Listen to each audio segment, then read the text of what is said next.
pasakos. Labas visiems esantiems kartu su Gyvos pasakos. Su jumis mama Elfė, o šiandien paskaitysiu antrąją Triušelis Petriukas ir jo pasaulis. Metų laikų pasakos. Pavasaris. Antrasis skyrius – Pavasario žiedai. Gal nustebinsi mamytę nupiešę atviruką? Pasiūlė Petriukas. Šiandien ponios Triušienės gimtadienis ir ji ką tik išėjo iš urvelio susitikti su tvenkinio antimi Janina puodeliui arbatos. Šleputė, Plaušytė ir Baltauodegė sutarė, kad dabar tam pats tinkamiausias laikas. Mamytė dievina gėles pavasarį, užgiedojo Baltauodegė. Kiekvienas nupieškime jai jos mėgstamiausių žiedų. Jie visi tuoj pat ėmėsi darbo. Šleputė ir Plaušytė nurinko stalą, Baltauodegė nuklojo jį senais laikraščiais, o Petriukas išdėliojo pieštukus ir dažus. Netrukus urvelėje pasidarė visai tylu, girdėjosi tik pieštukų čiuženimas ir teptukų klanksėjimas stiklainėje su vandeniu. Pažiūrėk į mano narcizus, sušuko Baltauodegė, iškeldama į viršų lapą pilną ryškiai geltonų žiedų. Šleputė susikaupusi dailino savo snieguolės, o Plaušytė atsargiai spalvino tulpes. Buvo sunku pasakyti, kokias gėles nupiešė Petriukas, nes jos buvo nusėtos didžiulių taškuotų boružių. Pažiūrėkit, ką radau eidama namo, sušuko mama, žengdama pro priekinės duris. Sveikučiai, pasisveikino voveriukas riešutukas, atšuoliuodamas pas triušelius. Atsargiai, sušuko Baltauodegė. Neaišku, ar tai Petriukas nuvertė vandens stiklainį, mėgindamas paslėpti savo atvirukus, ar tą padarė riešutukas, užkliuvęs už stalo.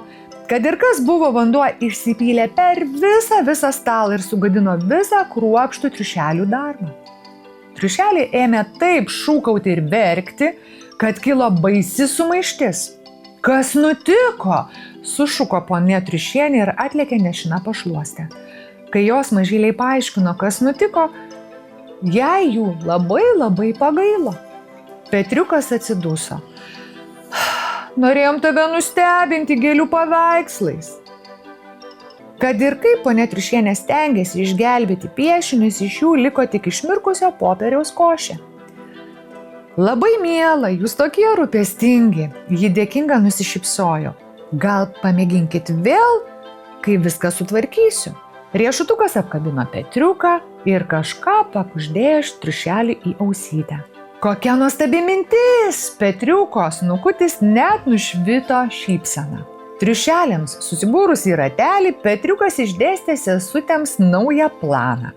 Netrukus Baltauodegė pirmoji paliko urvelį. Po jos išėjo Šleputė ir Plaušytė, vesdamosios mamą už letenėlių. Kur jūs mane vedate? Sukikeno ponia Triušienė. Akys jai buvo užrištos skarele.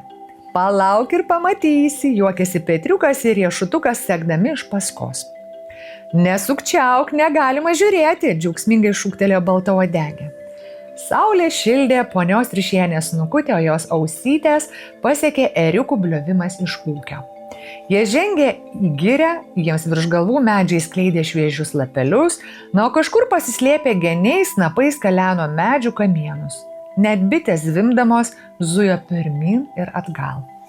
Čionai! Šūktelėjo riešutukas, rodydamas kelią.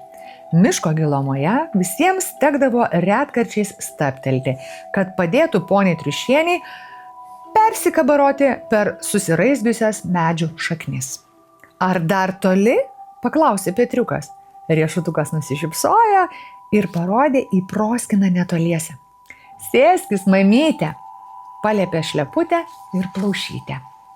Ar tu pasiruošusi? Paklausė Petriukas. Ponia Triušienė linktelėjo ir Baltauodegė atšokavo atrišti mamytės akių. Su gimtadieniu! Sušuko triušeliai. Priešais juos per girią kiek tik akys aprėpė. Vėjai lingavo mėlynų linksmių laukas. Saulės spinduliai margino miško paklotę, oras buvo prisodrintas saldaus gėlių kvapo.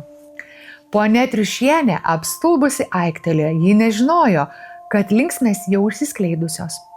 Jos ilgai nežydės, šypsodamasis pasakė Petriukas. Kadangi linksmės tau labai patinka, nusprendėme, kad jos tave nudžiugins tiek pat, kiek ir mūsų piešiniai. Ponia triušienė švytėjo iš laimės, o triušeliai susispėtė aplink jos apkabinti. Pamatyti jas apsuptai savo mažų yra pati puikiausia gimtadienio dovana.